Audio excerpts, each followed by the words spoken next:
नमस्कार मैत्रिणींनो, आज आपण करणार आहोत इडली।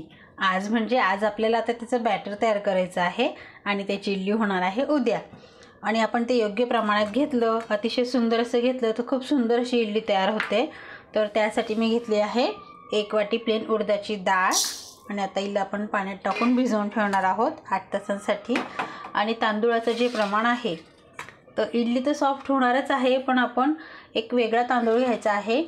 मी हा घेतला आहे उकडा तांदूळ, तो घ्यायचा आहे आपल्याला 2 वाटी। उकडा तांदूळ आणि इडली तांदूळ असे 2 तांदूळ घेतले की इडलीला चवही खूप छान येते आणि अतिशय सुंदर अशी चविष्ट मऊ लुसलुशीत अशी इडली तयार होते। 2 वाटी उकडा तांदूळ मी घेतला आहे आणि हा 2 वाटी इडली तांदूळ घेतलेला आहे, जो मार्केटमध्ये आपल्याला सहज मिळतो। आणि तांदूळ दोघं एकत्र करून आपल्याला हे पण 8 तासासाठी धुवून भिजून ठेवायचे आहे। यात आपल्याला 1 चमचा मेथी दाणा पण घालायचा आहे, जेणेकरून इडलीला चवही येते आणि ह्याच बॅटरचे आपण डोसे सुद्धा करू शकतो। अतिशय सुंदर खमंग वास येतो मेथीमुळे, त्यामुळे मेथीही घालायची। आता यांना आपण धुवून भिजवून ठेवूया।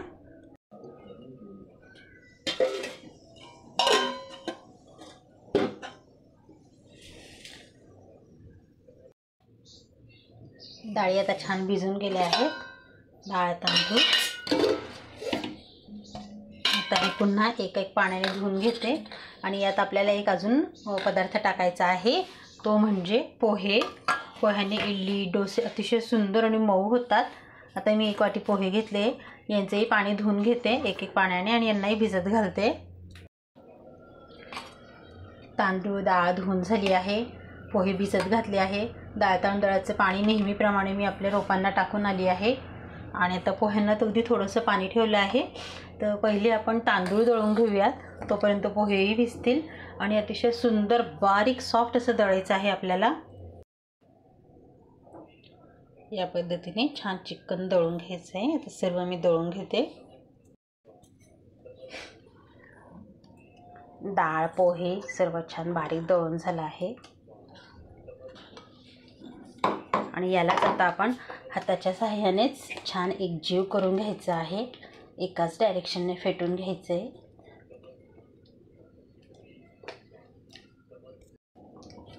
आता हे बॅटर आपल्याला छान झाकून ठेवायचं आहे आणि त्याच्यावर एक छान जाड रुमाल पण झाकून द्यायचा, जेणेकरून छान ऊब मिळेल आणि पीठ छान फुलून येईल।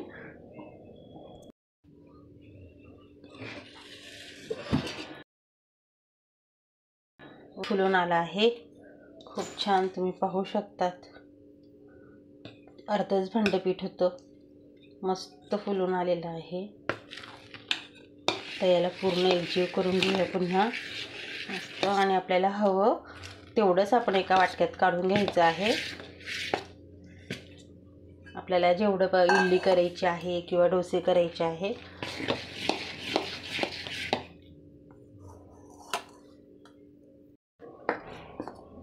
इतकं पीठ मी एका वाटक्यात काढून घेतलं आहे। नेहमीप्रमाणे इडली करायची असेल तर यात आपण मीठ टाकतो आणि लगेचच इडली लावतो इडली पात्रात। तर आज आपण कांचीपुरम इडली करणार आहोत, तर त्या इडलीसाठी आपल्याला एक तडका करावा लागतो। तो तडका आपण आता करून घेऊया। तडक्यासाठी तेल किंवा तूप आपण काही घेऊ शकतो। मी थोडं तेल घेते आहे, तूप घेतलं तरी चालतं, छान चव येते। तेल तापत आलं की आपण त्यात टाकायचं आहे 1 चमचा मोहरी, 1 चमचा जिरे, थोडीशी चना डाळ, थोडीशी उडदाची डाळ। माझी पांढरी उडदाची डाळ संपली आहे, त्यामुळे मी काळी उडदाची टाकली आहे। तुम्ही पांढरी उडदाची डाळही टाकू शकतात, म्हणजे तीच टाकायची आहे। आणि थोडा कढीपत्ता, हिरवी मिरची आणि किसलेलं अद्रक। आणि आपल्याला त्यात टाकायचं आहे काजूचे तुकडे आणि बदामाचे तुकडे। असा तडका आपल्याला करून घ्यायचा आहे। छान तळून घ्यायच्या आहेत ह्या डाळी। तर या फोडणीतच आपण इडलीला जेवढं मीठ लागणार आहे तेवढं मीठ घालूया आणि आपण यात घालणार आहोत थोडीशी हळद।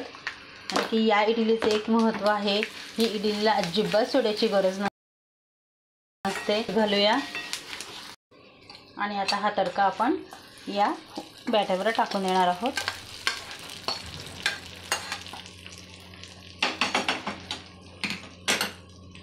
आपल्याला अजून घालायची आहे कोथिंबीर. छान फ्रेश कोथिंबीर घालायची आहे आणि मस्त मिक्स करून घ्यायचं आहे. यात अजिबात सोडा वापरायचा नाही. बिना सोड्याची सुद्धा अतिशय सुंदर अशी ही इडली होते. चवीलाही खूप छान लागते. मस्तच छान जीव करून घेऊया. बॅटर आता छान तयार झालं आहे. आता आपण इडलीच्या पात्राला थोडंसं तेल लावून घेऊया प्लेटला.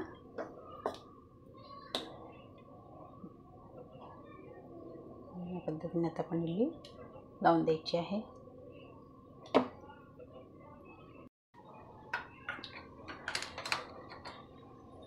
आता आपण ह्या इडली कुकरमध्ये जाऊ देऊ.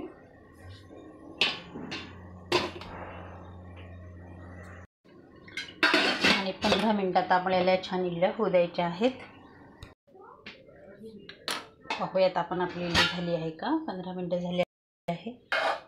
वा, दिसतात खूप सुंदर आहेत. छान फुलून आले आहेत. चाकूच्या साह्याने टोचून पाहूया. आरामात चाकू निघतो आहे. सुंदर झाले आहेत. आता आपण यांना थोडं गार झालं की मगच काढूया. गार झाले आहेत इडल्या. आता आपण काढून पाहूयात कसे निघते ते. गार झाले की खूप इझी निघून जातात. वा, किती सुंदर अतिशय सुरेख अशी इडली झाली आहे. तुम्ही पाहू शकतात. अप्रतिम मऊ लुसलुशीत. अजिबात सोडा टाकण्याची गरज नाही. खूप सुंदर. चवीलाही खूप छान आहेत ह्या.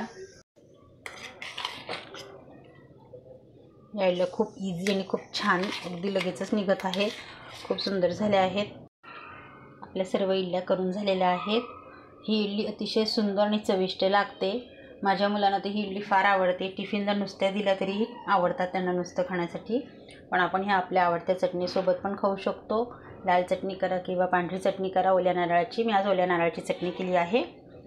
आजची कांचीपुरम इडलीची रेसिपी तुम्हाला कशी वाटली मला कमेंट करून नक्की कळवायचं आहे. आणि रेसिपी आवडल्यास लाईक करा, शेअर करा, सबस्क्राईब करा, कमेंट करायला